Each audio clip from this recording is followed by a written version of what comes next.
Então, meus amigos e amigas que nos acompanham neste canal, vamos hoje nos ater em um assunto que poucos gostam de tocar, mas está na Bíblia e por isso merece ser estudado. Falaremos hoje sobre o pecado imperdoável. Todavia, convido você a lermos a palavra de Deus no Evangelho de Mateus, capítulo 12, versos 31 e 32, na versão Almeida Revista e Corrigida. Portanto, vos digo, todo pecado e blasfêmia se perdoará aos homens, mas a blasfêmia contra o Espírito Santo não será perdoada. Se alguém disser alguma palavra contra o Filho do Homem, isso lhe será perdoado. Mas, se alguém falar contra o Espírito Santo, não lhe será perdoado, nem neste mundo, nem no vindouro. A Bíblia registra 3 tipos de pecado. Primeiro, pecado queda. É aquele que cometemos inadvertidamente, por falta de vigilância. Por exemplo, Pedro, quando negou a Jesus. Segundo tipo de pecado, pecado deliberado. É aquele que a pessoa comete conscientemente. Por exemplo, o pecado de Balaão, insistindo em profetizar contra o povo de Deus, para receber pagamento. Ananias e Safira, outro exemplo, que combinavam enganar os apóstolos a respeito do preço da propriedade que venderam. Qualquer desses pecados pode ser perdoado, desde que haja arrependimento e confissão. O terceiro tipo de pecado, porém, a Bíblia diz que não pode ser perdoado.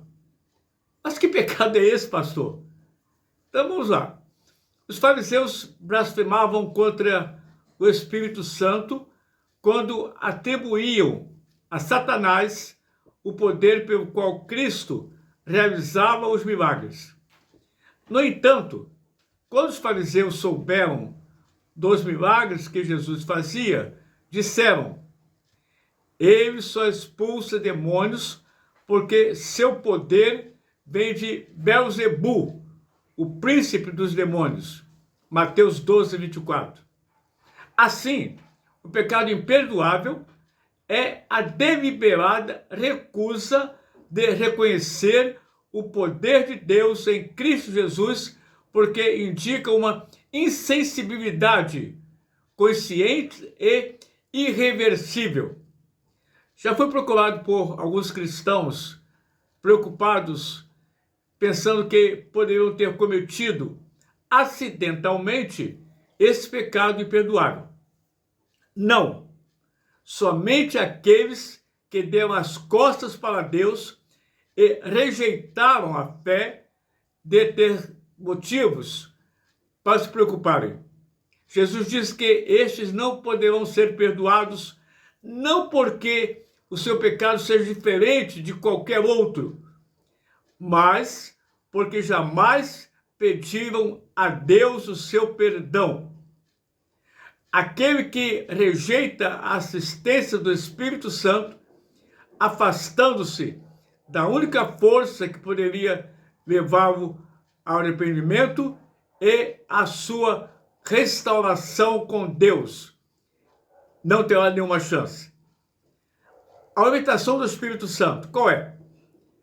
Se, por um lado, existem aqueles que rejeitam o Espírito Santo, por outro lado, cristãos há que desejam ardentemente estar cheios do Espírito Santo. Desejam esta bênção, mas não sabem como obtê-la. Examinemos uma promessa de Jesus que é muito pertinente para esse momento. E no último dia, o grande dia da festa, Jesus pôs-se em pé e clamou, dizendo: se alguém tem sede, que venha a mim e beba. Quem crê em mim, como diz a Escritura, rios de água viva correrão do seu ventre. João 7, 37 e 38. O antigo calendário judaico continha 3 festas. Essa festa em que Jesus estava presente era a festa dos tabernáculos, que durava 7 dias. Essa preciosa informação de Jesus diz respeito ao Espírito Santo que havia de receber os que nele crescem, pois o Espírito Santo ainda não fora dado, porque Jesus ainda não tinha sido glorificado. João 7,39. O Espírito Santo só é dado aos que obedecem a Cristo, e ninguém pode dizer que ele obedece a menos que confie nele.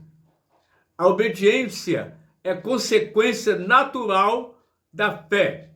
Observe que a Bíblia registra que tudo isto devia acontecer depois que Jesus fosse glorificado. Olhando para Jesus, autor e consumador da fé, o qual, pelo gozo que estava proposto, suportou a cruz, desprezando a afronta, e assentou-se à destra do trono de Deus. Hebreus 12, 2. A necessidade prática é hoje a mesma. O Espírito Santo foi dado após Jesus ter sido glorificado.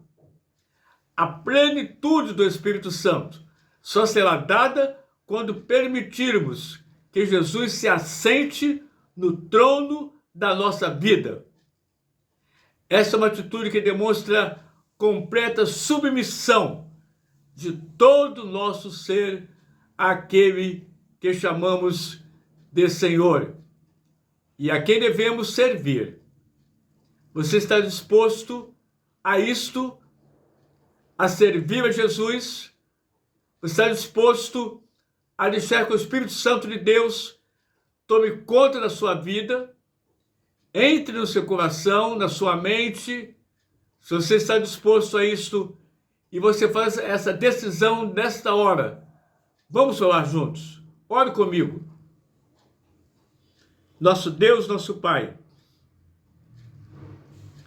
o Espírito Santo de Deus é o que nos convence do pecado, da justiça e do juízo. E quando nós não obedecemos, não damos ouvido ao Espírito Santo de Deus, nós estamos negando a existência dele, negando a divindade dele. Isso, nosso Deus, segundo a tua palavra, pode custar muito caro àqueles que assim agem. Obrigado, nosso Deus, porque o Senhor está nos alertando. Não estamos, nosso Deus, totalmente alheios ao que pode nos acontecer. Mas o Senhor é um Deus de amor, o Senhor é um Deus misericordioso. Nós oramos pedindo que o Senhor tenha misericórdia de cada um de nós, que não afaste de nós o teu Espírito. Em nome de Jesus, amém.